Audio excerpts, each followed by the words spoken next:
ನಮಸ್ಕಾರ.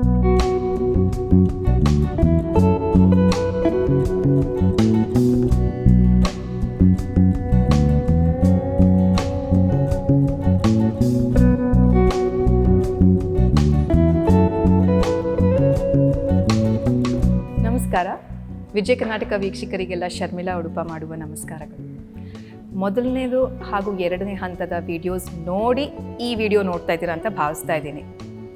So welcome to third episode of back pain relief. ಮೊದಲನೇ ಆಸನ ಉತ್ತನ ಶೀರ್ಷೋಸನ ಅಥವಾ ಪಪ್ಪಿ ಡಾಗ್ ಪೋಸ್ ಅಂತ ಹೇಳ್ತೀವಿ. ವಜ್ರಾಸನದಲ್ಲಿ ಕೂತ್ಕೊಂಡು ನೀಲ್ ಡೌನ್ ಪೊಸಿಷನ್ನಿಗೆ ಬಂದು ಕೈನ ಚಾಚಿ ಕೆಳಗಡೆ ನೋಡುವಂಥದ್ದು. ಈ ಪೋಸ್ಗೆ ಹೋಗೋತ್ತಿಗೆ ಉಸಿರು ಬಿಡಿ, ನಂತರ ನಾರ್ಮಲ್ ಇನ್ಹಲೇಷನ್ ಆ್ಯಂಡ್ ಎಕ್ಸಲೇಷನ್.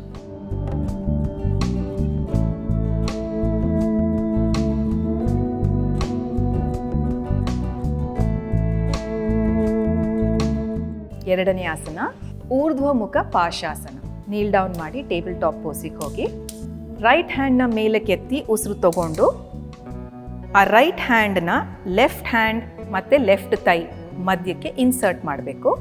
ನೀವು ಲೆಫ್ಟಿಂದ ಸ್ಟಾರ್ಟ್ ಮಾಡೋದಾದರೆ ಲೆಫ್ಟ್ ಹ್ಯಾಂಡ್ ರೇಸ್ ಮಾಡಿಬಿಟ್ಟು ಇನ್ಹೇಲ್, ಎಕ್ಸ್ಹೇಲ್, ಲೆಫ್ಟ್ ಹ್ಯಾಂಡ್ನ ರೈಟ್ ಹ್ಯಾಂಡ್ ಮತ್ತು ರೈಟ್ ಥೈ ಮಧ್ಯ ಇನ್ಸರ್ಟ್ ಮಾಡುವಂಥದ್ದು.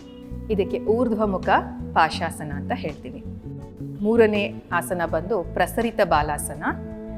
ಹಿಮ್ಮಡಿಗಳನ್ನು ಒಟ್ಟಿಗಿಟ್ಬಿಟ್ಟು ನೀಸ್ನ ಸೆಪ್ರೇಟ್ ಮಾಡಿ, ಮಂಡಿನ ಸೆಪ್ರೇಟ್ ಮಾಡಿಬಿಟ್ಟು ಲೋವರ್ ಬ್ಯಾಕಿಂದ ಅಪ್ಪರ್ ಬ್ಯಾಕ್ ತನಕ ಚೆನ್ನಾಗಿ ಸ್ಪ್ರೆಡ್ ಮಾಡಿಬಿಟ್ಟು ಅಥವಾ ಸ್ಟ್ರೆಚ್ ಮಾಡಿಬಿಟ್ಟು ಕೈನೂ ಚಾಚಬೇಕು. ಈ ಪೋಸಿಗೆ ಹೋಗೋತ್ತಿಗೆ ಎಕ್ಸಲೇಷನ್, ಉಸಿರು ಬಿಡಬೇಕು. Then go back to normal breathing, inhalation and exhalation. ನಾಲ್ಕನೇ ಆಸನ ಬಂದು ಚತುರ್ಶ್ವಾನಾಸನ ಅಥವಾ ಡಾಲ್ಫಿನ್ ಪೋಸ್ ಅಂತ ಪ್ರಾಮಿನೆಂಟಾಗಿ ಹೇಳ್ತಾರೆ. ಅಧೋಮುಖ ಶ್ವಾನಾಸನ ಹೇಗಿದೆಯೋ ಅದೇ ಥರ ಇದು, ಬಟ್ ನಿಮ್ಮ ಅಪ್ಪರ್ ಆರ್ಮ್ಸ್ ಅಂತ ಏನು ಹೇಳ್ತೀವಿ, ಫಿಂಗರ್ಸಿಂದ ಎಲ್ಬೋ ತನಕ ನೆಲಕ್ಕೆ ಚಾಚಿರ್ತೀವಿ. Dolphin pose, ಚತುರ್ಶ್ವಾನಾಸನ. ಈ ಪೋಸಿಗೆ ಹೋಗ್ತಾ ಉಸಿರು ಬಿಡಬೇಕು. ನಂತರ ಕಂಟಿನ್ಯೂ ವಿತ್ ನಾರ್ಮಲ್ ಬ್ರೀದಿಂಗ್.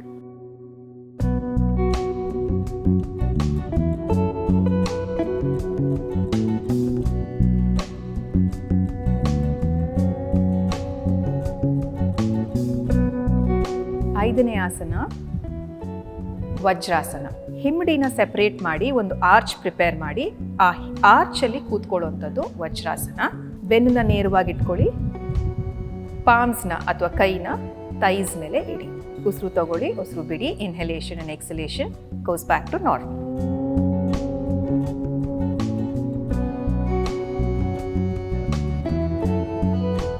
ಕೊನೆಯ ಆಸನ ಬಂದು ಅಧೋಮುಖ ವೀರಾಸನ. ಅಧೋ ಅಂದರೆ ಕೆಳಗಡೆ, ಮುಖ ಫೇಸಿಂಗ್. ವೀರಾಸನದಲ್ಲಿ ಕೂತ್ಕೊಂಡು, ವೀರಾಸನ ಹೇಗೆ ಕೂತ್ಕೊಳ್ಳೋದು, ಕಾಲನ್ನ ಅಗಲ ಮಾಡಿ, ಮಂಡಿನ ಅಗಲ ಮಾಡಿ ನೆಲಕ್ಕೆ ತಾಗುವಂಥದ್ದು. ಉಸಿರು ತಗೋಂತ ಇನ್ಹೇಲ್, ಕೈನ ಚಾಚಿ, ಎಕ್ಸ್ಹೇಲ್ ಮಾಡ್ತಾ stretch down towards the floor. ಅಧೋಮುಖ ವೀರಾಸನ. ಒಂದ್ಸತಿ ನೀವು ಪೋಸಿಗೆ ಹೋದ್ಮೇಲೆ go back to normal breathing, inhalation and exhalation. ಮೂರನೇ ಹಂತದ ಬ್ಯಾಕ್ ಪೇನ್ ರಿಲೀಫ್ ಅಥವಾ ಬೆನ್ನು ಪರಿಹಾರ ಸೀಕ್ವೆನ್ಸ್ ಕೊನೆಗೆ ಬಂದಿದ್ದೀವಿ. ಇದನ್ನು ಪ್ರಾಕ್ಟೀಸ್ ಮಾಡಿ ಮನೆಯಲ್ಲಿ. ಇದಕ್ಕಿಂತ ಮುಂಚೆ ಸೂರ್ಯ ನಮಸ್ಕಾರ ಮಾಡೋದು ಮರಿಬೇಡಿ.